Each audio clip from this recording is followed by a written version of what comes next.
I used to think souls left behind in the fire would never find their way back. Until that night, when I saw it, a shadow of black fur and scarred skin trembling beside the ashes like a ghost stepped out of a nightmare. It didn't howl, didn't bark, didn't look at me like a person. It looked like something that had once lost everything. I didn't know who it was, where it came from, or how it survived. All I knew was after that moment, I wasn't the one saving it. It saved me. If you think this is just another story about a rescued dog, be careful, because it might be the one that leaves your heart forever changed. Subscribe to our channel now to follow more emotional and unexpected storytelling films like this one. The fire was mostly out by the time Nora turned onto Westbridge Lane. All that remained was the acrid scent of scorched timber and the faint orange haze drifting low in the midnight air. Flashing lights pulsed against the black sky. 2 fire trucks, a sheriff's car, and a half-dozen exhausted silhouettes packing up what they could. Nora slowed her beat-up Honda, her fingers tightening on the wheel as she passed the charred remains of what used to be Claremont Outdoor Camp. The woodsy retreat had been abandoned for years, taken over by moss and raccoons. But something about the destruction still felt wrong. Violent. Too fast. As if the earth had opened and swallowed it whole. She turned into her driveway, 3 blocks down parked, and stepped into the night with her scrubs still faintly smelling of antiseptic and cafeteria coffee. Her shift had ended an hour ago, but the hospital's noise never left her head. Beeping machines, coughing, silence that meant too much. The quiet here was different. Heavy, as if something had stayed behind. She locked her car, adjusted her cardigan, and froze. There was movement near the edge of her property, just beyond the hedgerow that lined the eastern fence. Something low. Still, watching, Nora squinted through the dark. A form was crouched in the blackened grass, half-shadowed, unmoving. Her breath hitched.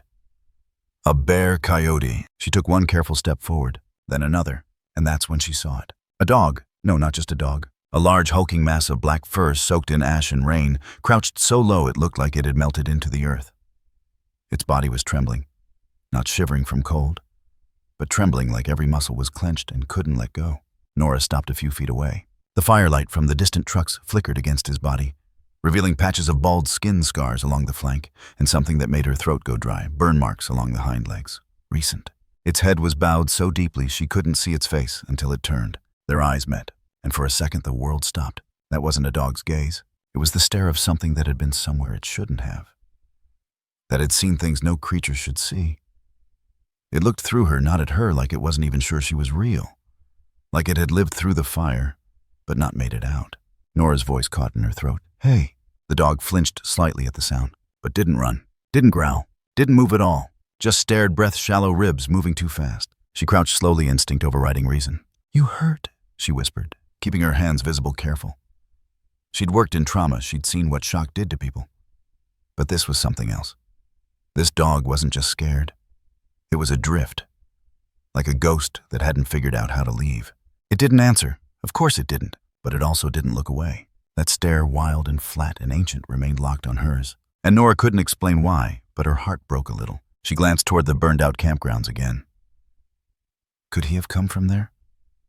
Had someone left him? No tags, no collar, just that coat matted, cracked and reeking of smoke and panic. Her hand inched forward. Come here, buddy. Nothing. A soft whimper escaped his throat, so faint she almost missed it. He shifted his paw forward an inch, then stopped, like he wanted to move, but didn't believe in forward anymore. Nora's hand dropped. I won't touch you if you don't want it. Stillness. Then a sound low, barely audible. Not a growl, not a bark, a kind of exhale. She sat down on the grass legs, crossed, ignoring the wetness seeping through her pants. The dog didn't come closer, didn't retreat, just watched. It was like they were both caught in a freeze frame of a movie no one remembered filming. Minutes passed. The firefighters packed up and drove off. The lights dimmed, and still they sat. You been out here long? She asked softly. No answer. Of course not, but his ears twitched. Somewhere down the street, a porch light clicked on. A raccoon skittered across the pavement. The world kept turning, but the dog didn't move, and neither did she. I'm Nora, she offered, because names mattered even in silence. The dog blinked. That was all. But it felt like something. A thread between them, barely visible, but strong enough to hold. She knew she couldn't leave him there, but she also knew she couldn't rush him. I don't know what they did to you, she whispered, almost more to herself. I don't know what you've seen. But you're not alone now. Another beat. Then finally he lowered his head again. Not in fear, not in submission, in exhaustion. And that did something to her. It unspooled a knot she hadn't realized she'd been carrying since her brother died. Since the night she sat in that hospital hallway waiting for a code that never reversed. "Are you hiding from something?" she whispered. Still no response, but something in his stillness changed. Not relaxed, but released, like the weight of her presence had tipped the scale just enough to let him breathe. Nora stood slowly. The dog tensed. "It's okay," she said. "I'm just going to the porch. You can stay. Or not." She turned and walked to her house, slow and deliberate. Her front light flicked on as she reached the steps. She turned back. He was still there, still watching, still unsure, but there. Her hand hovered over the doorknob, and that's when she said it, not loud, not soft, just true. "What are you running from, boy?" The dog didn't answer, didn't move, but she could have sworn. For the briefest second, his eyes flicked toward the sky above the ruins of the burned camp, toward the smoke no longer rising, toward something gone, but not done. He wouldn't cross the threshold at first. Nora held the door open for nearly 5 minutes, her body angled away to avoid crowding him, letting the cold night slip in behind her. The porch light buzzed overhead, casting a pale circle around the front step where he stood unmoving. His nose twitched, then stilled. His front paw hovered over the edge of the doormat. "You don't have to come in," she whispered. "But you can." He stepped inside like someone might shoot him for it. No sound, no tail wag, just careful, deliberate movements as if the floorboards might collapse. His claws clicked softly against the tile, then stopped when he reached the hallway. He looked left to right, then curled into the corner outside the laundry room. His back pressed so tightly into the wall, it looked like he was trying to disappear. Nora set a bowl of water nearby. He didn't drink. She placed down a dish of boiled rice and shredded chicken. He didn't move. She waited. 30 minutes later, he was still in the same position, curled eyes half closed, but not sleeping. She exhaled slowly and turned off the hall light. "Good night," she said, unsure why she felt like she had to say it. Upstairs, she lay in bed, staring at the ceiling, wondering if he'd bolt the moment she drifted off. He didn't, but he also didn't sleep. The next morning, he hadn't touched the food or water. Nora walked past him on the way to the kitchen. No reaction, no glance. He was there but not present, a shadow with lungs. By the end of the second day, she was worried. She called the vet to ask about dehydration, then stopped herself from making an emergency appointment. She knew trauma when she saw it. She'd seen patients shut down just like this after a crash. Soldiers with 1,000-yard stares. Women with bruises shaped like silence. He wasn't refusing life. He just didn't think it applied to him anymore. That night, she left the hallway light dimmed and placed her old baby monitor on a shelf. She still had it from nursing school, a relic from an abandoned pediatric rotation. It would do. But after the third night, after hearing a dull thudding sound in the early hours that froze her blood, she ordered a secondhand security camera, motion activated, discreet. It arrived the next afternoon. She set it up above the laundry room door, angled low. She didn't want to spy. She wanted to understand. The first time it happened, it was 3:13 a.m. The kettle on the stove downstairs made a low gurgling sound as it cooled. And the dog, whom she still hadn't named, still called only boy. Jorge flinched so hard, his body slammed against the dryer. His legs scrambled as if he was caught in a cage. His eyes shot open and darted wildly around the room. Then he froze. Still again. Rigid. Breathless. She watched the footage 6 times. On the 7th, she noticed it, his head cocked slightly toward the window, toward a distant siren wailing somewhere down the interstate. He wasn't reacting to the kettle. He was bracing for fire. The next night, she muted the video, but kept the motion sensor alerts on. At 2:44 a.m., the screen lit up. He was standing now, an unnatural stance, stiff and too upright, like a soldier called to attention against his will. Then, in a single horrifying moment, his mouth opened in a silent scream. His legs launched forward, straight into the wall. The thud was loud enough that even upstairs, Nora had jolted upright. Downstairs, he crumpled to the floor in a heap, then curled into himself and stayed there, motionless. She didn't sleep after that. She just watched the footage loop over and over until it burned into her.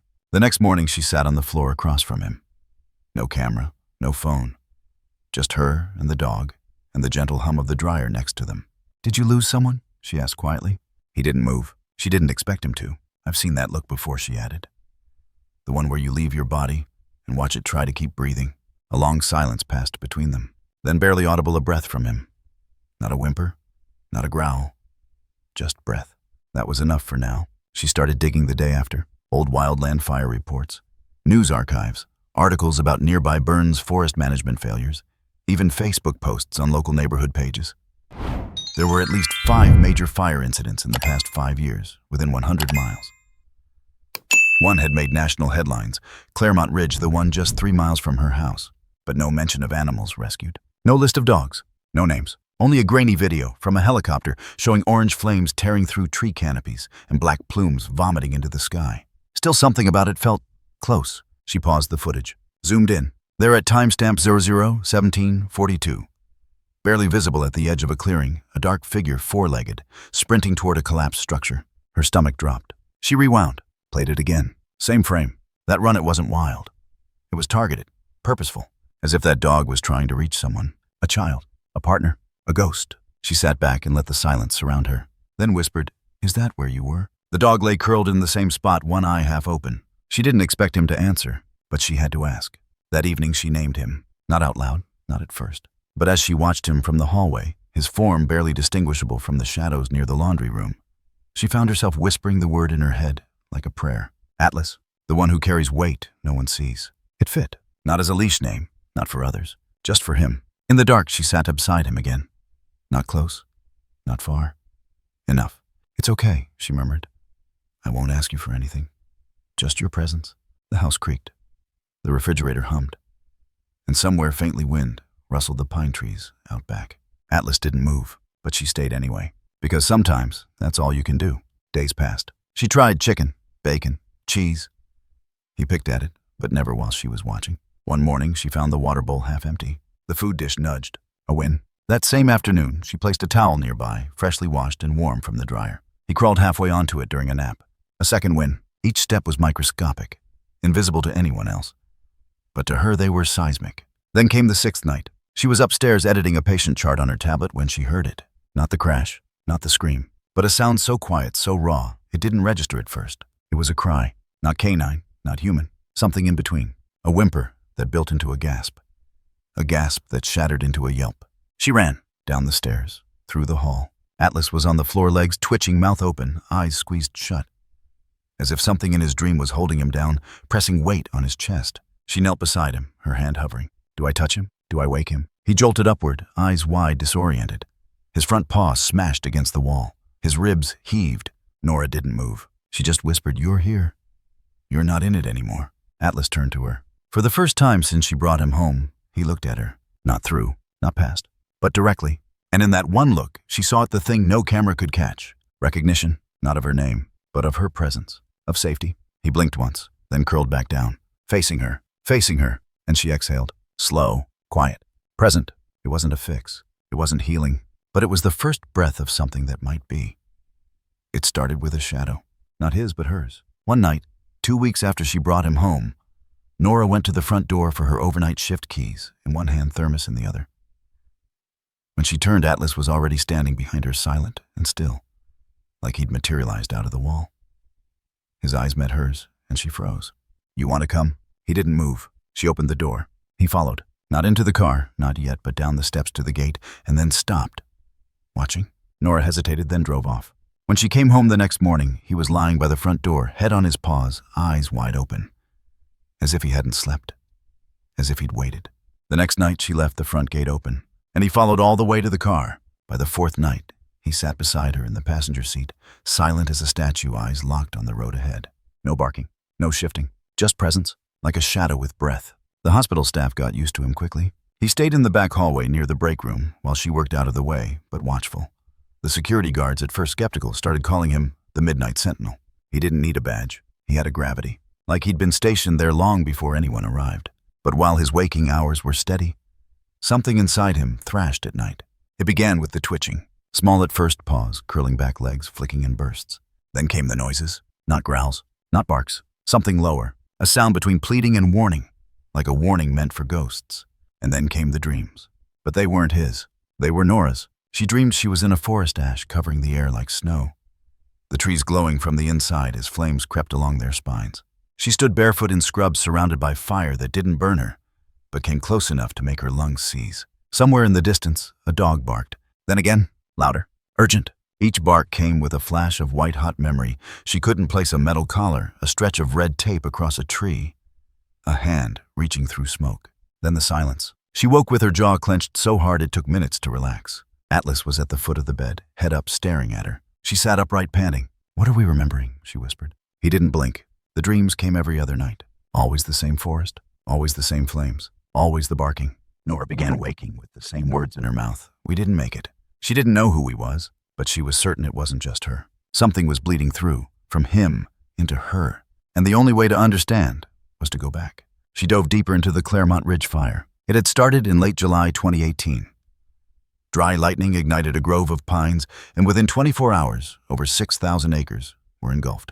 14 homes destroyed, 3 hikers hospitalized, 1 firefighter missing. The articles brushed past it, one paragraph in most reports. A man named Elliot Greaves, crew leader, mid-50s, disappeared while trying to redirect a trapped engine crew. His body was never found, presumed dead. No mention of animals, no survivors interviewed, no photographs of pets. But Nora kept digging, and that's when she found it. A 32-second video uploaded by a tourist with a drone camera titled "Firefront at Claremont Ridge, Day 2. Most of it was shaky footage of red flames and black air, but at timestamp Cerberus 1906. The camera zoomed on a collapsed wooden structure, a ranger station maybe. Smoke billowed from the back, and for less than 3 seconds, something moved across the screen. A black dog, big, fast, with a neon orange harness strapped across its back, half burned but visible. It darted into the rubble, then disappeared. Nora paused, rewound, played it again. The fur, the build, the movement like his joints knew fire. But what froze her wasn't the body, it was the eyes. Even pixelated, even blurred, those were his eyes. "Atlas." She leaned closer, took a screenshot, zoomed, then sat back shaken. It was him, or someone he used to be. She went to the kitchen, hands trembling, and made tea she wouldn't drink. She stared at the screen, feeling like she was trespassing on someone else's tragedy. She looked up Elliot Greaves again. There were no personal photos, no obituary, only a government-issued statement and a badge number. But one comment on an old fire department forum caught her eye. "He wouldn't leave without Duke. Said that dog saved more lives than any rookie ever would." Nora's heart skipped. "Duke!" She scrolled further. A second comment buried under layers of forgotten threads. The K-9 unit should have pulled him out sooner. But Elliot wouldn't budge. He kept shouting Duke was in the station.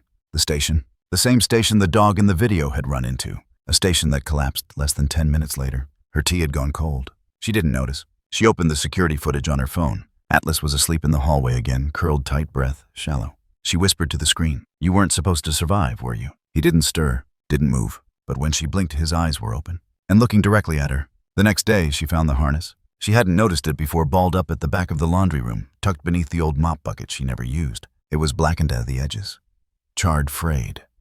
The clasp was still intact, though the metal had warped slightly.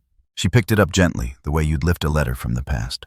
There, barely visible beneath the soot, was the patch. "Emergency response, K-9 unit." Her hands went cold. She brought it to him slowly. Atlas stared at it. Didn't flinch, didn't retreat, but his breath quickened. His body tightened, and when she reached out, he leaned forward, not toward her, but toward the harness. Not to touch it, to acknowledge it, as if to say, "Yes, that was me, once." And in that moment she realized he wasn't afraid of fire. He was afraid of not having saved enough. That night the dreams didn't come, not to her, but she woke at 2:19 a.m. to the sound of pacing. She found him in the hallway, moving in slow circles, not panicked, focused. His paws traced the edges of the rug like he was scanning a perimeter. Nora leaned in the doorway and watched. "I saw the video," she said softly. He paused, looked at her, then lay down, right in the center of the hallway, facing the front door, like a sentry, like he was waiting, not for danger, for purpose. She sank down beside him. No words, no whispers, just shared breath, and a silent vow she didn't say aloud. "I'll find out what happened to you. I'll make it count. You're not just what's left behind. You're what survived." The first thing she changed was the lighting. No more overhead glare. No sudden bursts from the hallway motion sensors. Just warm lamps, low, golden, steady. Atlas didn't flinch as much in the calm. Then came the sounds. Nora played soft piano music at night, not enough to fill the room, just enough to offer a rhythm. She noticed he paced less when Chopin played. Jazz made him shift, uncertain. Nature sounds, the kind with distant thunder, and rain froze him entirely. So she made a playlist. Only melodies that sounded like breathing. She started reading too, not to him, just aloud, to the air, to herself, to anything that needed the sound of a human voice without demands. She sat beside the fireplace, book in hand, voice low. Children's books at first, ones with warm cadences and gentle endings. Then stories about dogs, heroes, journeys. He didn't come close at first, but he watched. From the hallway. from the threshold of the laundry room, always at a distance. Until one night, while reading a passage about a boy who lost his dog in the woods and waited, Atlas took a step forward, then another, then lowered himself beside the chair. Not touching, but near. That was enough. She introduced the walks next. Not in daylight, too many bikes, too many eyes. At night, quiet neighborhoods, empty sidewalks, streetlights, humming like insects. They didn't go far, just around the block. The leash was loose in her hand. Atlas walked behind her, never ahead. His ears twitched at every rustling leaf, every fluttering porch flag. But he stayed. That first week, he didn't sniff a single thing, didn't mark, didn't explore. He simply followed. But the third night, when they passed a row of pine trees by the elementary school, he stopped, sniffed the base of the middle one, then looked up. She stopped with him. "What is it?" He didn't answer. Of course he didn't. But something passed over his body, a tension that lifted a breath he didn't realize he'd held. She marked the tree in her mind. The next night, he sniffed it again. And this time, he looked back at her, then moved forward, as if to say, "I'm not just surviving, I'm remembering." She booked the vet appointment the following week, not because he seemed sick, but because she wanted to know what he carried.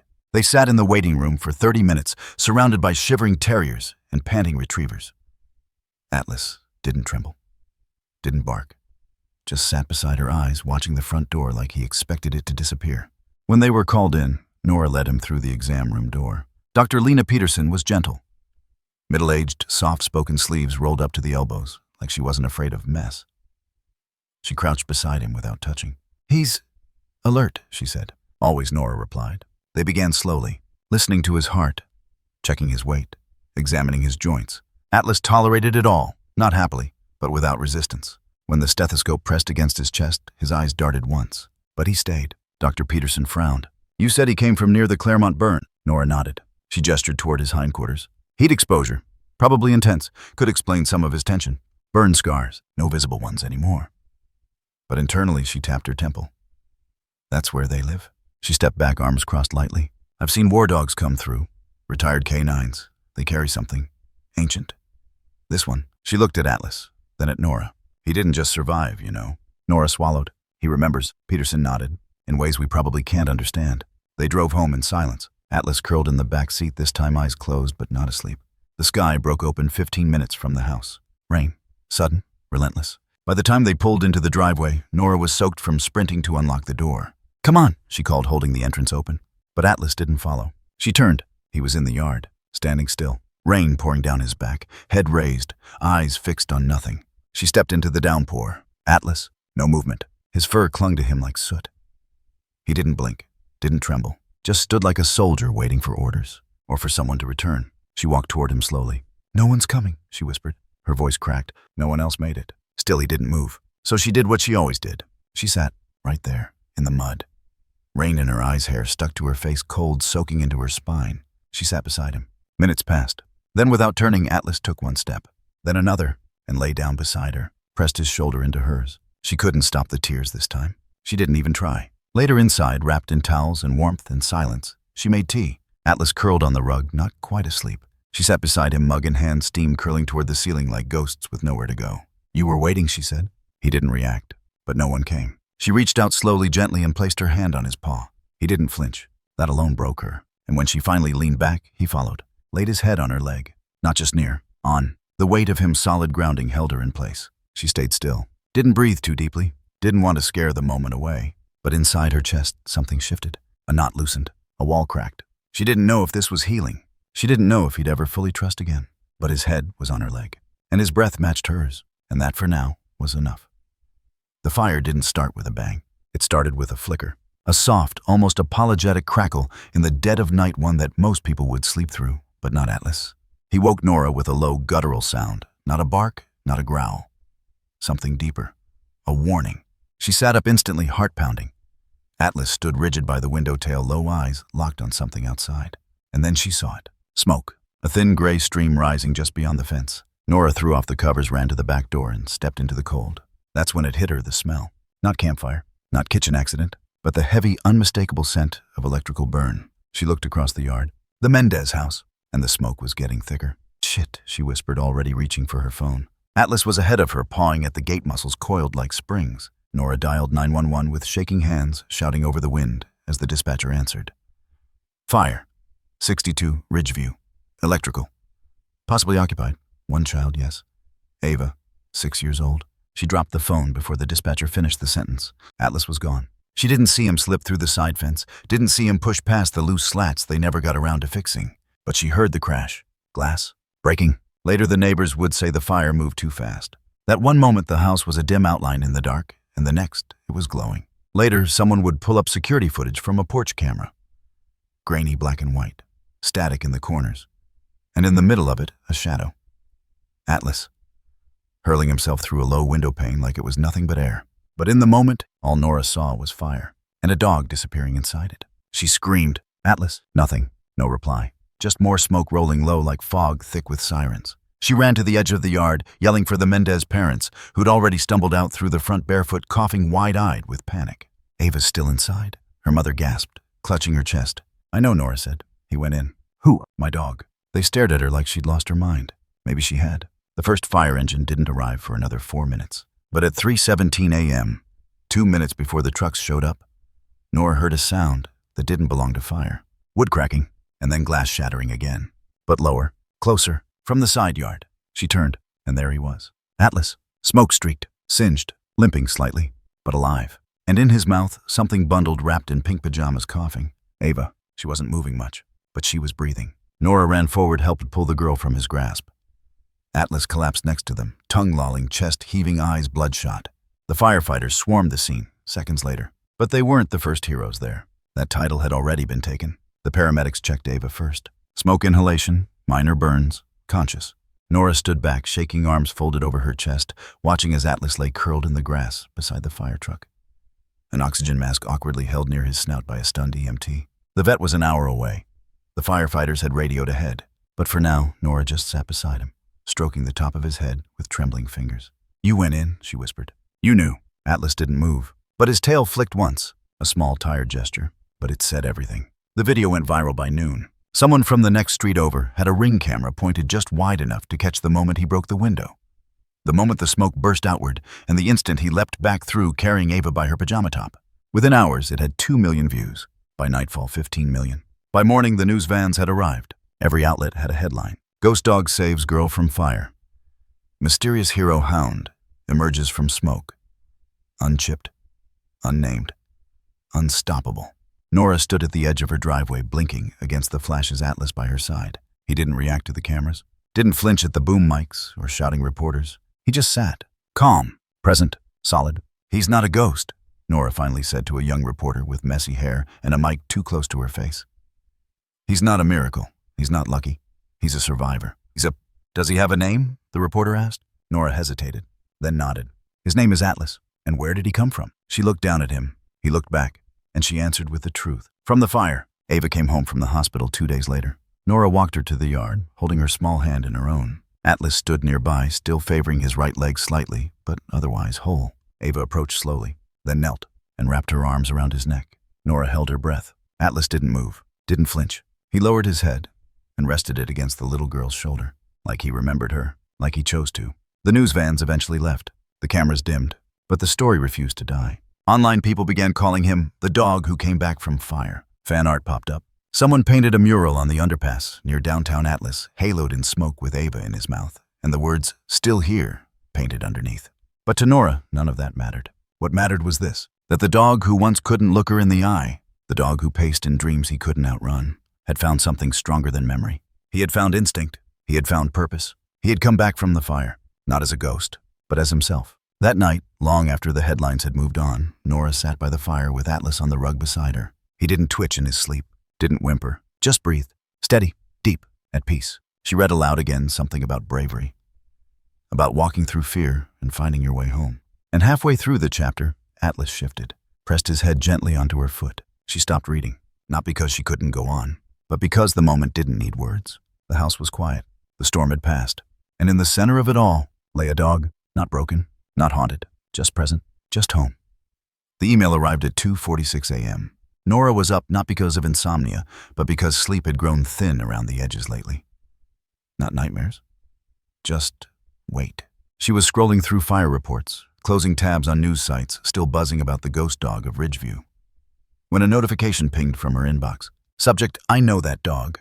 From Elliot Granger Body. "That's not Atlas. That's Duke, and he's mine." Please call me. I've waited 7 years. She stared at the screen, read the message again, then again. Duke! The name sat in her chest like a breath held too long. She hesitated before replying, then simply wrote, I think we should talk. 10 a.m. tomorrow. 154 Briar Lane. Just bring yourself, and memories that matter. She hit send and stared at the ceiling for the rest of the night. Elliot Granger arrived precisely at 10. He didn't knock hard. 3 short raps, the kind that sounded more like courtesy than expectation. Nora opened the door to find a man in his late 60s.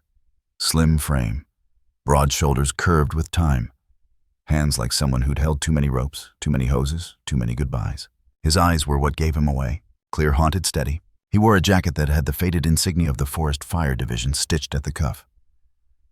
Below it the year, 2011. Ms. Weller. Nora nodded. You're Elliot. I am. A pause. Is he here? She didn't answer right away. Instead, she stepped back and opened the door fully. Atlas stood in the living room, alert, ears forward, tail low, not tucked but ready. He didn't move toward the man, but he didn't back away either. The room was quiet. Elliot stepped inside like it was sacred ground. He didn't look at Nora again. Only the dog. Jesus, he whispered, voice cracking in the corners. You came back. Elliot sat on the couch, back straight, hat clutched in both hands like a lifeline. Atlas stood in the doorway, watching. Nora didn't interrupt, didn't ask questions. Elliot started talking. I joined the service in '82. Spent most of my life in a uniform soaked in smoke. Never got used to it. Never stopped dreaming in orange. He looked down at his hands. 7 years ago, I got paired with a dog. Not my first, not even my 5th, but different. He paused. Duke. Black lab mix. Smart, obedient, but stubborn. He didn't just follow commands, he made decisions. The kind you only make if you care more than you should. A long breath. That summer we were stationed near Wild Pine Canyon. Fire season had been brutal. But that week, he shook his head. That week was war. His voice softened as memory thickened. We got the call late. A wind shift trapped a family in a cabin outside the evac zone. 4 of us went in. Only 2 of us made it out. He blinked slowly. I remember the heat before the fire. That's how you know it's bad. The silence. The way birds vanish like they know. Nora listened, heart knotted. Duke and I pushed in with Jenkins. Thick smoke, no visuals. Then we heard it crying. A kid, maybe 5 or 6, lost hidden under a pile of blankets in a side room. Duke found him. Wouldn't leave. Kept pushing at my legs, barking, whining. I got the kid. Told Duke to follow. He stopped, swallowed, but just as I turned, ceiling collapsed. Floor buckled. I fell, broke my leg, screamed for Duke, screamed heal, screamed back. Nothing. He clenched his hands tighter. Then I heard it. Barking. Farther, farther, until it faded. He was found hours later by another crew. The child made it to safety. But Duke never came back. They said he probably died in the secondary collapse. No remains were found, but with that heat. He didn't finish the sentence. Truth is, I never really believed it. Nora leaned forward. Why? Elliot smiled, sad and small. Because he was too damn stubborn to die. They sat in silence for a moment. Then Nora stood. Come with me. She led him into the backyard. Atlas sat under the old oak tree, sunlight dappling across his scarred fur. He watched the 2 approach, but didn't move. Elliot stopped 6 feet away. Duke, he said softly. Atlas blinked. Didn't move, Duke, Elliot repeated. I'm sorry. I should have come back. The wind stirred. Atlas rose slowly, like an ancient door creaking open. Took a step, then another, then stopped. Elliot dropped to one knee. His voice cracked. I'm not whole without you, buddy. I wasn't then. I'm not now. I let them say you were gone. But I felt you. Every damn day. You were the best part of me. Atlas took one more step, close enough to reach. His ears twitched. He growled once low, uncertain, then paused, took a breath. And then in one slow, deliberate motion, he licked Elliot's hand. Elliot broke. Not loudly, just completely. Head bowed, fingers shaking as they touched the side of Atlas's face. I never stopped hoping, he whispered. Atlas didn't answer, but he stayed. Nora stood on the porch, hand over her mouth, trying to keep herself together. But something in that moment broke through her defenses. Not sadness, not joy, but recognition. This wasn't just reunion. It was repair. 2 souls that had burned in separate fires, finally standing in the same light. Later that evening, Elliot asked the question she knew was coming. Will you let me take him home? She looked at Atlas. He sat beside her chair. Not at her feet, but close enough. She met Elliot's eyes. He already is home, she said softly, but then quieter. We can share him. Elliot nodded. Yeah, we can. Because maybe some dogs aren't meant to belong to one person. Maybe some are meant to walk between lives, leaving trails of ash and hope wherever they go. The letter came on government stationery, too stiff, too formal to mean anything good. Nora unfolded it in the kitchen with trembling fingers. Atlas sat by the back door, silent, watching birds scatter across the fence line. He looked so calm. She wasn't. Subject, concerning unidentified canine. Atlas, a.k.a. Duke action required immediate transfer to Animal Control Center, pending examination and behavioral evaluation. Her hand tightened around the paper until it crinkled. She read it again, then once more slower. Due to the undocumented origin of said canine and concerns raised by the Wildlife Protection Coalition, a temporary holding is mandated until further identification can be confirmed. Temporary holding. She knew what that meant. Cages, isolation, strangers poking, testing, judging. To them, Atlas wasn't a hero. He was a stray. The town meeting was packed, not because people cared about the Wildlife Protection Coalition's protocols, but because everyone had seen the video. Everyone had seen Atlas leap into fire and come out carrying a child. Still, fear was louder than memory. One woman stood up and called him a liability. A man followed warning about possible trauma response patterns in an unregistered rescue breed. Nora sat there, jaw tight, fingers locked together in her lap, heart threatening to burst from her chest. When it was her turn, she didn't read from her notes. She stood slowly, took a breath, and looked straight at the faces who would decide Atlas's future. I'm not a lawyer. I'm not a trainer. I'm not even a professional rescuer. I'm just the person who came home one night and found him shivering beside a burned-out fence line. She paused. And since that night, Atlas has done nothing but try to survive. And then after we asked him to, he saved someone else. She glanced down at the table. He doesn't bite. Doesn't threaten. He just lives. Quietly. Fully. After everything he's been through. A few people shifted uncomfortably. But now, you want to put him in a cage. Because you don't know which box to check. The room was silent. And in the back corner, standing by the exit, Elliot watched without blinking. Afterward, the town's animal control officer approached her. I'm sorry, he said. It's policy. I don't have a choice. She stepped between him and the door. Neither do I. She handed him a folded paper. A legal challenge. Filed that morning. I'm not letting him go.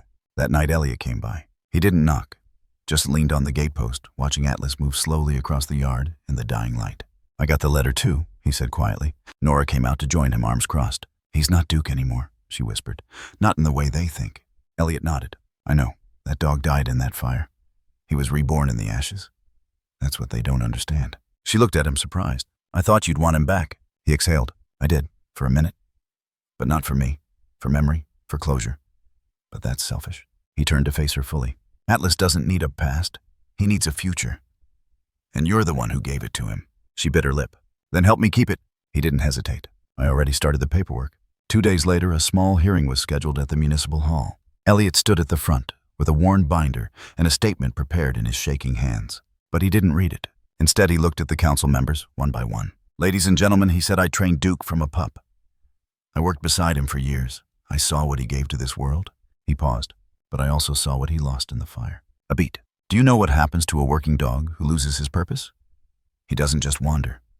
He fractures.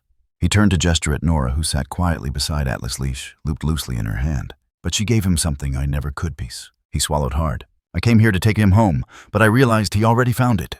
A pause. Then he pulled out the official document. Signed. Stamped. A notarized transfer of custody. I declare under oath that Atlas, formerly Duke, is no longer in my legal or moral care. I entrust him fully to Ms. Nora Weller, who saved him long after I thought he was lost. He handed it to the clerk and stepped down. Outside the building, reporters waited. Elliot lit a cigarette with shaking fingers. He hadn't smoked in years. Nora walked out behind him, Atlas at her side. He's yours now, Elliot said, voice almost breaking. She looked down at the dog. He always was. Atlas nudged her calf, then turned nose brushing Elliot's hand. One last thank you. One last connection. Then he turned back, toward the gate, toward the street, toward home. The first time Atlas stepped into the school hallway, everything went silent. Not because of fear, because of awe. It was a Wednesday, late spring. The hall still smelled faintly of cafeteria pancakes and forgotten crayon boxes. Nora held the leash gently, but it was loose, almost symbolic. Atlas didn't need guidance anymore. He walked with quiet intent, head low, ears forward, body alert but calm. Children lined up against the lockers, eyes wide, backpacks dangling off small shoulders. Some of them whispered, some just watched. One little boy reached out, then quickly drew his hand back like touching would break the spell. But Atlas paused beside him, sat down, and waited. The boy reached again, slow, tentative. This time he touched the dog's scarred ear. Atlas leaned into it. The boy smiled. Just a little, but it was the kind of smile teachers remember years later. 2 weeks after the custody hearing, Nora had joined a local crisis response network. a group of nurses, therapists, and volunteers trained to assist in the aftermath of trauma fires. Accidents, sudden loss. It was low-budget, underfunded, and mostly run out of borrowed church basements. She didn't sign up Atlas at first. She wasn't sure he was ready. But he followed her anyway, always had. The first time a child crawled into his side and cried against his ribs, he didn't flinch. He just stayed, tail still, breathing calm, like a wall of breath and warmth, saying, "You don't have to say anything. I'm already listening." Word spread, not just about Nora, about Atlas. People stopped calling him the ghost dog. They called him the listener. The school invited them back. Then another school. Then a hospital wing. In a small reading room tucked behind the pediatric recovery unit, children were allowed 30 minutes a week to read aloud to dogs. The idea was simple. A non-judgmental audience could encourage speech, rebuild confidence. Atlas was the only one who didn't lie down when they read. He sat upright, watching, focused, like their words were instructions he had to obey. One little girl, Emma, hadn't spoken since her father died in a flood 2 years prior. She picked out a book about rivers, climbed into the beanbag beside Atlas, opened the first page, and nothing came out.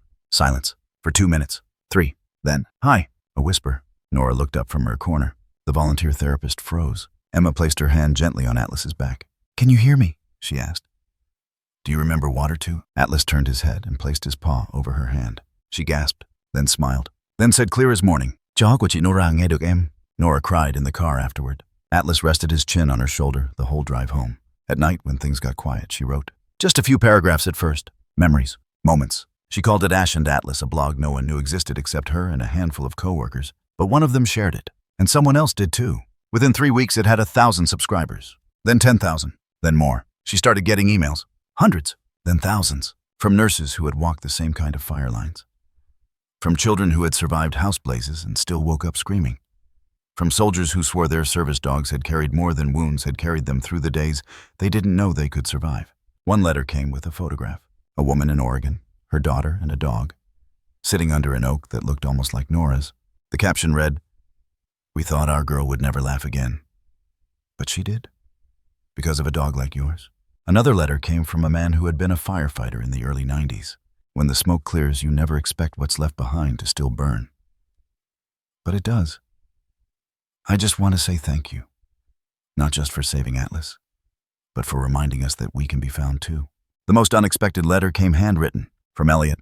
It arrived one quiet Tuesday, folded neatly in a blue envelope. "Dear Nora, I wanted to tell you something I couldn't say out loud. It's strange how memory works, how it lives in muscle and breath, in fur. Atlas remembers the fire. But more than that, he remembers the climb back from it. You didn't just save a dog. You saved what came after. I'm back in touch with my daughter. I'm seeing someone. I started walking again, every morning. It's not a lot, but it's a start. Thank you for letting him go, and for holding on when the rest of us didn't know how. Elliot." Nora read the letter under the porch light, then read it again. Atlas sat beside her. She leaned into him and whispered, "See, you're not just healing, Atlas. You're helping them heal too." He didn't wag his tail, just rested his head on her lap. Quiet. Still. Present. Exactly the way the world needed him. It was the rain that woke her. Not the thunder, not the wind clawing at the shutters. The rain. It was too steady, too soft, like someone whispering right outside her window. Nora sat up in bed. Atlas was already awake, standing by the back door, unmoving. His ears flicked once.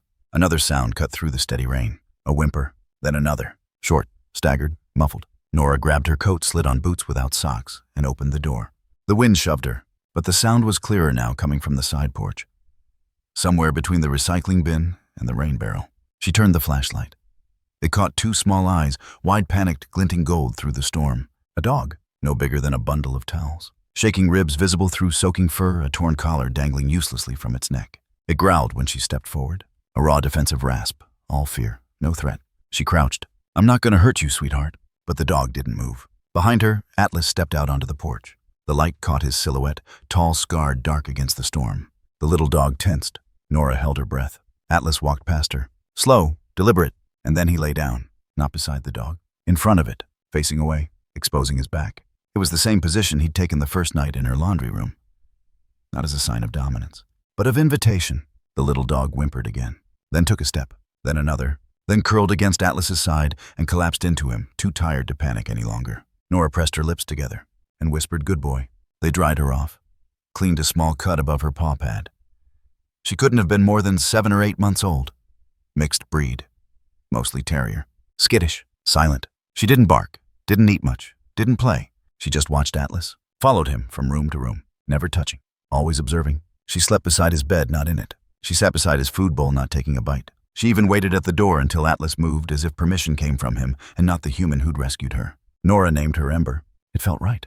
A spark buried in ash, a sliver of fire refusing to die. Weeks passed. The world continued spinning: school visits, therapy sessions, emails from strangers. But every evening when they came home, it was the quiet moments that meant the most. Atlas would lie by the fire. Ember would lie 3 feet away, then 2, then 1. Then one night, she nudged her head under his chin and fell asleep. Nora wept behind the kitchen counter, not because it was dramatic, but because she recognized it. It was the same way Atlas had once rested his head on her thigh, tentatively, uncertainly, like touching might hurt. Healing didn't always roar. Sometimes it was silent. Sometimes it was just one scarred soul showing another how to breathe. One afternoon, Nora came home to find the living room rearranged. Well, not the furniture, the presents. Atlas was in his usual spot by the front window, but Ember sat in the middle of the floor guarding a chew toy. Not hiding, not cowering, just being. Atlas watched her tail sweeping the floor once, proud, and Nora saw it for the first time. Not just a dog helping another dog, but a teacher, a mentor, a guide. She laughed softly. "You've got your own student now, huh?" Atlas didn't respond. He didn't have to. They started walking together, not just Nora and Atlas, all three. At first, Ember walked behind, ears low, head down, keeping to the cracks in the sidewalk. Then she walked beside Atlas, shoulder to shoulder. Then sometimes, a step ahead, leading, just for a moment, just to test the idea of courage. One evening, as they approached the park, a loud car backfired nearby. Ember froze. Atlas didn't react. He looked at her, didn't move, didn't nudge, just waited. She trembled, then took a breath, and kept walking. It wasn't bravery. It was permission. Permission to keep going anyway. Nora wrote about it. She called it "The Night Ember Walked Through Thunder." It was just 700 words, but it went viral overnight. People saw themselves in Ember, not because they were small, but because they had all once stood in the rain, unsure if anyone would ever lie down and show them it was safe to come forward. Nora received more messages, not from heroes, from survivors. A veteran who couldn't sleep until his rescue dog curled against his nightmares.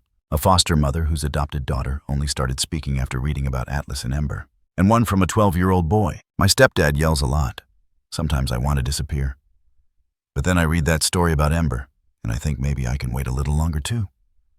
Maybe someone like Atlas will find me." Nora wrote back to him, told him she wasn't sure if Atlas could come in person, but that his story had already made its way to their home. She attached a photo. Atlas, Ember, lying side by side in the sun. And the caption read, "Some of us heal by fire. Some of us heal by staying close to those who already burned and lived." That night, as rain started tapping against the roof again, Nora sat on the floor beside the fireplace. Atlas was asleep. Ember too, their bodies almost overlapping now, breath rising and falling like a shared tide. Nora whispered into the firelight, "You were right, Atlas. We don't save others by barking loud. We save them by staying." And in the glow of the hearth, 2 shadows flickered against the wall. One long, one small, both unbreakable, both home. The wind shifted at 3:12 a.m. You could feel it. Not just the change in temperature, but in pressure, like the sky inhaled and forgot how to exhale. The trees whispered warnings. The dry leaves skittered in spirals along the pavement. Then came the first siren. Nora bolted upright in bed, heart pounding.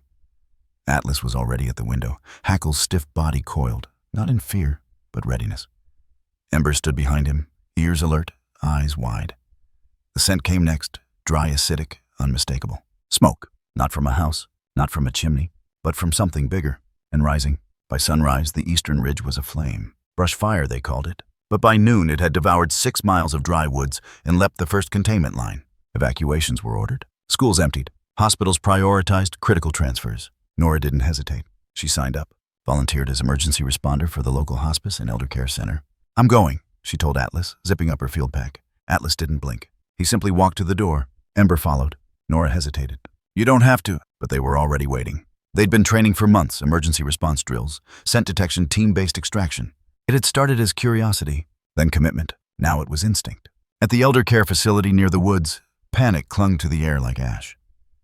Wheelchairs blocked hallways. Some patients refused to leave their rooms. Others forgot there was even a fire. Nora moved quickly, checking names, pushing chairs, calling staff. The building wasn't burning, not yet. But the air was heavy. Breathing felt like swallowing heat. She stationed Ember near the west wing, assigned to comfort evacuees, especially the nonverbal or memory impaired. Atlas came with her. The north hallway had poor lighting. One wing had collapsed months earlier in a flood and was never fully restored. Now it groaned under pressure, dry wood, heavy air, old sorrow. Nora turned the corner, calling into room 117. No answer. She stepped in. That's when the wall came down. It didn't fall like in movies. No thunder. Just a sharp crack. Then dust. Then darkness. Wood insulation plaster and metal pinning her right leg beneath an arc of ceiling. She didn't scream. There wasn't time. The air had changed again, thicker, hotter. She tried to move. Couldn't. Tried to breathe. Coughed. Then silence. Then scratching. Movement. A soft growl. Atlas? His paws appeared through the haze. He whined once, then began to dig, not recklessly but strategically, pawing debris from the side. She saw his face through the gap, calm, focused, jaw clenched. Atlas. She coughed, get out. But he didn't leave. He backed away, then returned seconds later. With Ember, the little dog crawled low beneath a beam nose, nudging Nora's shoulder. Then they both disappeared. For a moment she thought they'd given up. Then she heard it. Atlas's bark. Not panicked. Purposeful. Then again. Again. It grew louder, closer. And then boots. Voices. Flashlights. Yells. Over here. She's here. Get that beam up. Clear a path. Hands lifted debris. Nora's leg was freed. The sting came fast. Then numbness. Then relief. But what she saw next made her eyes fill. Atlas was standing between her and the doorway. Head low, tail steady, not moving until they carried her out. He had not left her. He had called them in. Outside, the smoke was worse. They laid her on a stretcher. She waved away oxygen. Where? Your dogs are okay, a paramedic said, kneeling. We saw them come out just behind you. Sure enough, both Atlas and Ember were sitting near the ambulance coats, streaked with ash, waiting, just like always.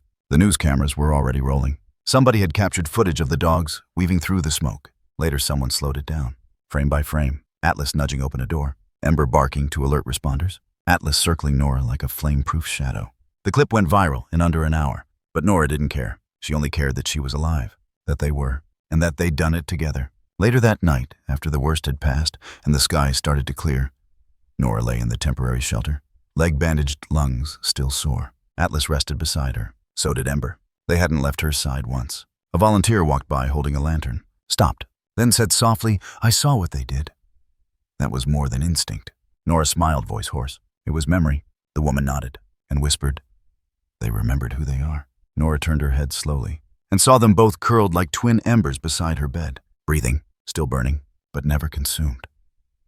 The hospital discharge papers crinkled in her coat pocket as she stepped into the quiet morning air. A mist hung low over the hills, like the world had taken a breath, but hadn't yet exhaled. Nora stood for a long moment on the threshold, her legs stiff but mending. Behind her, nurses called soft goodbyes, but she wasn't listening to them. Her eyes were on the two figures waiting by the parking lot. Atlas sitting upright, though his body sagged slightly on one side. And Ember pacing back and forth with impatient energy, tail flicking like a flame caught in the wind. She didn't call to them. She didn't need to. They moved when she moved, like the rhythm of healing she no longer had to speak aloud. That week, the town returned to breath. The fire had stopped at the river's edge, turned aside by wind and chance and water. Some houses were lost, others damaged. But no lives were taken. Not this time. Nora spent her recovery wrapped in quiet, the kind that buzzes with new beginnings. Atlas didn't leave her side. But Ember began stepping into the world. It started small. A visit to the elementary school where one child refused to leave his mother's side until Ember lay down in front of him and didn't move until the boy's hand found her back. Then came the hospital visits, reading hours at the shelter, and eventually the senior home that had once nearly buried Nora. There. Ember began doing what Atlas had once done, without training, without permission, simply because something inside her knew that comfort, when offered wordlessly, lasts longer than speeches.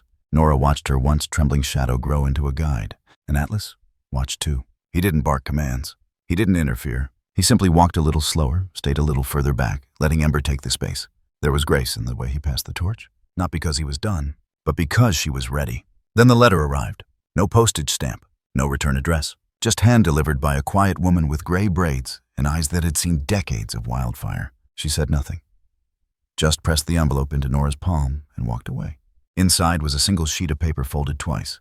Written in pen in a hand, Nora recognized from the forms Elliot had once signed during the custody hearings. Nora, if you're reading this, I've gone somewhere Duke can't follow, not yet at least.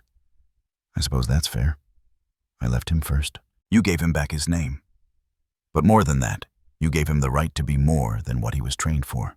I always feared I broke him the day I left that forest. I feared he'd hate me, but I saw the way he looked at you. That look that wasn't survival.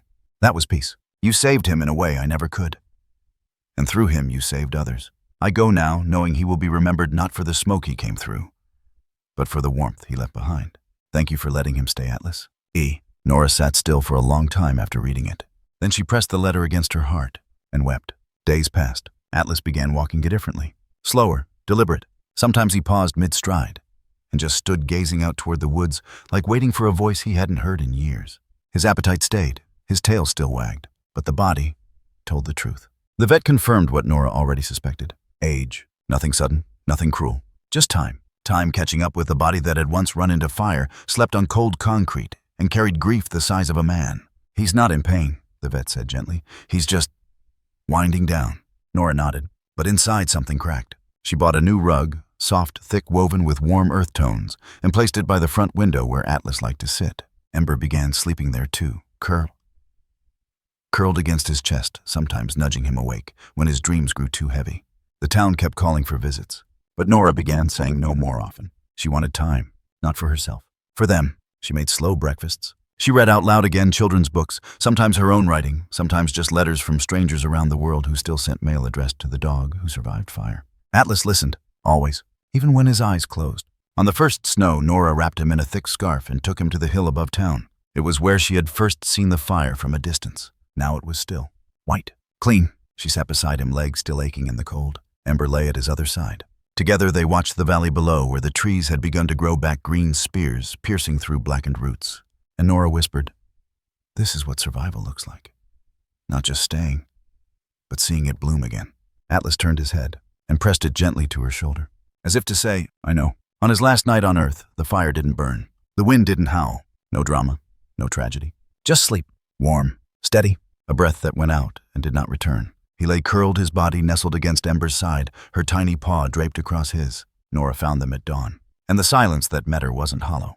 It was full, heavy with what had been, what had lasted. She didn't cry right away. She knelt, stroked his fur, then reached for Ember, who stood protectively over him, eyes glassy but unafraid. "We're still here," Nora whispered. And Ember, still watching, let her tail flick once, in quiet reply. They buried him under the oak at the edge of the property. No stone, just a plaque that read, "Here lies Atlas."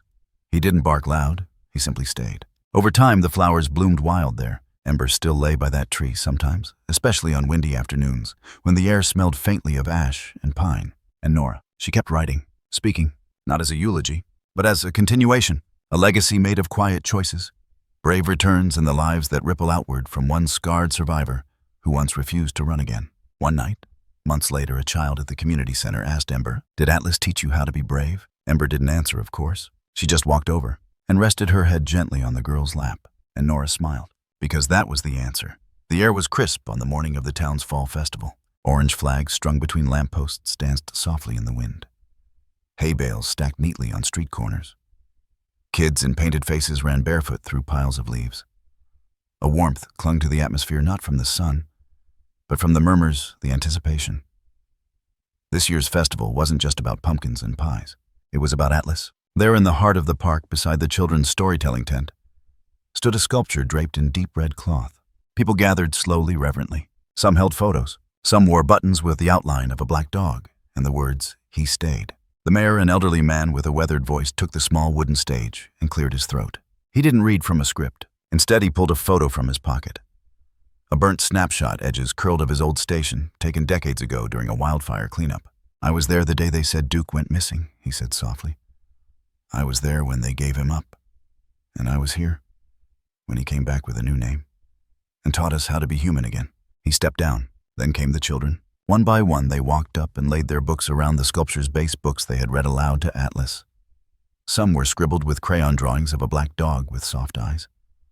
Others had short letters folded inside. "Dear Atlas, I'm not scared of the dark anymore. Thank you. Mia." Then without cue, a child tugged gently on the red cloth, and the town met him, cast in bronze, standing still and strong. One paw lifted slightly like mid-step. Around the base, etched in silver, "Atlas." He didn't speak, but he was heard.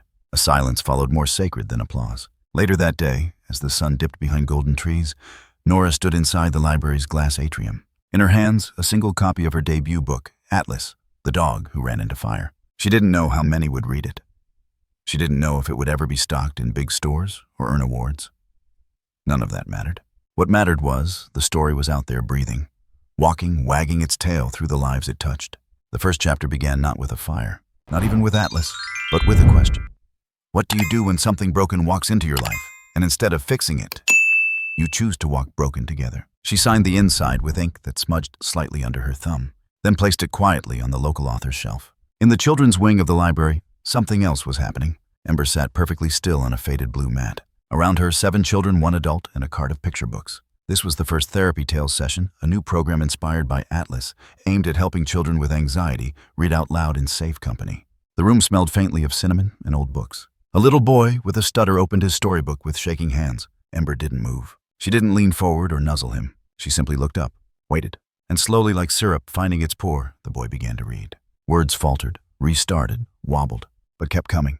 By the end of the 3rd page, his voice no longer trembled, and Ember, still listening, as if the boy's words were oxygen, and she was choosing to breathe them in with him. That night, Nora found herself walking the neighborhood slowly. Her route hadn't changed, but the rhythm had. Without Atlas's heavy footsteps beside her, the world felt more hollow.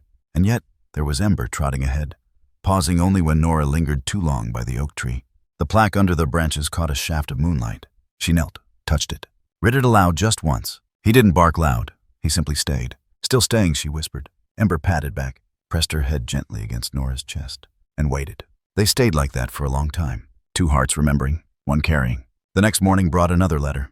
It came from Oregon. Inside was a drawing, a child's scrawl, a firefighter's helmet, a black dog, a little girl. Her letter read, I was in the hospital after the fire in May.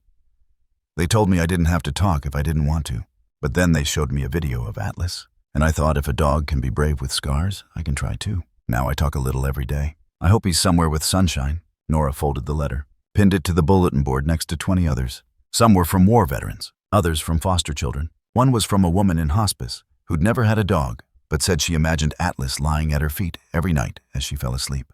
She called him her angel with paws. The legacy wasn't fading. It was multiplying. Local schools invited Nora and Ember to speak. Not about tragedy, not even about animals, but about resilience, how healing isn't a straight line, how sometimes you don't need to fix everything. Sometimes you just need to stay. She shared photos of Atlas from his first night, his eyes wide, ribs showing coat patchy. Then another photo, him curled beside a girl reading Charlotte's Web. The gasp that followed wasn't pity.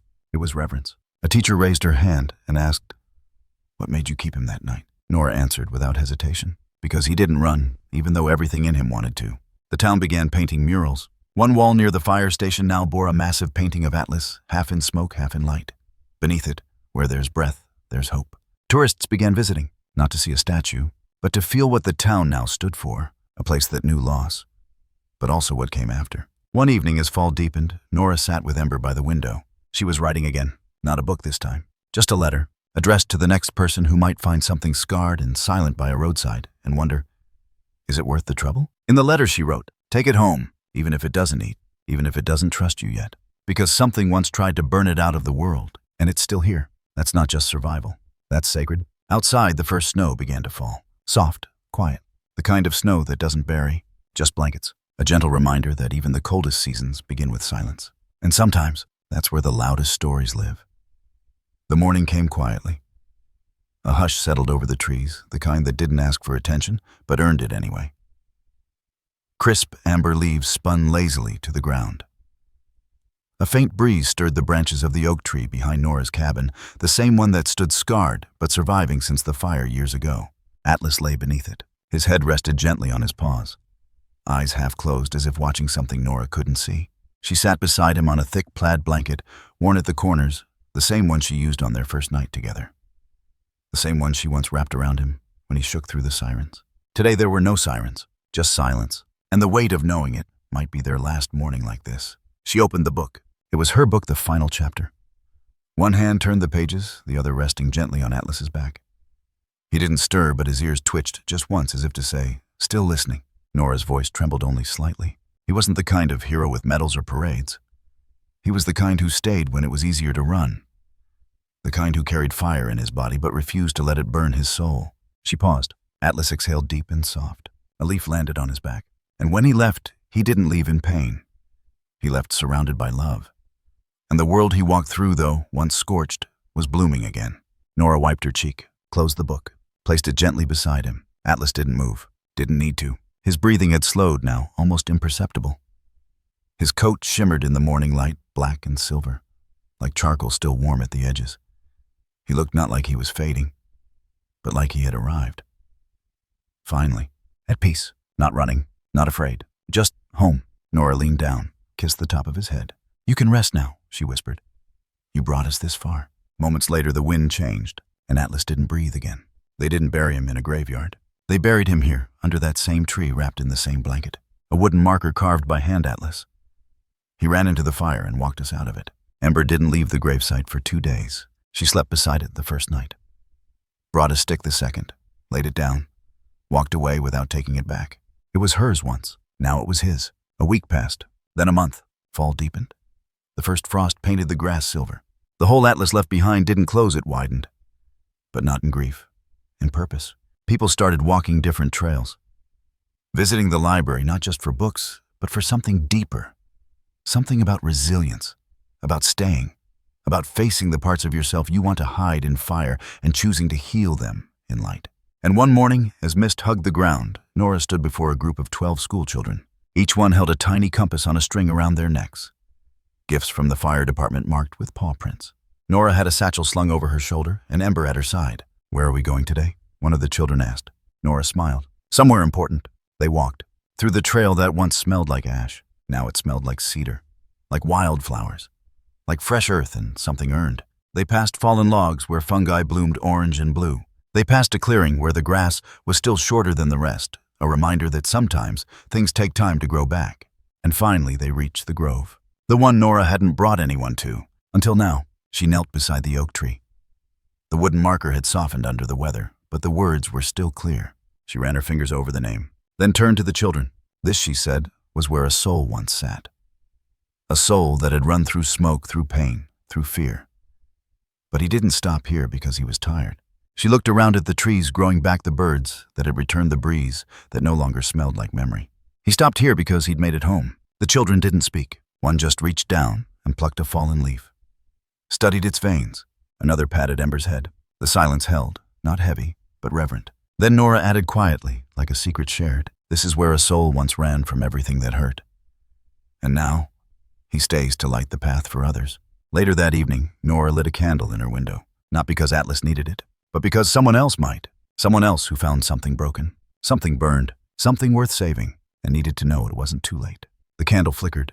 Ember curled at Nora's feet. Outside, the wind whispered through trees that should have been gone, but weren't, because fire doesn't always destroy. Sometimes it clears the way for forests to begin again. Final image, wide shot of the trail at sunset.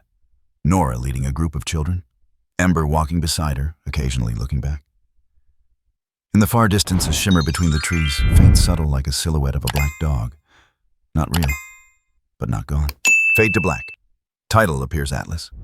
He didn't run from the fire. He walked us through it,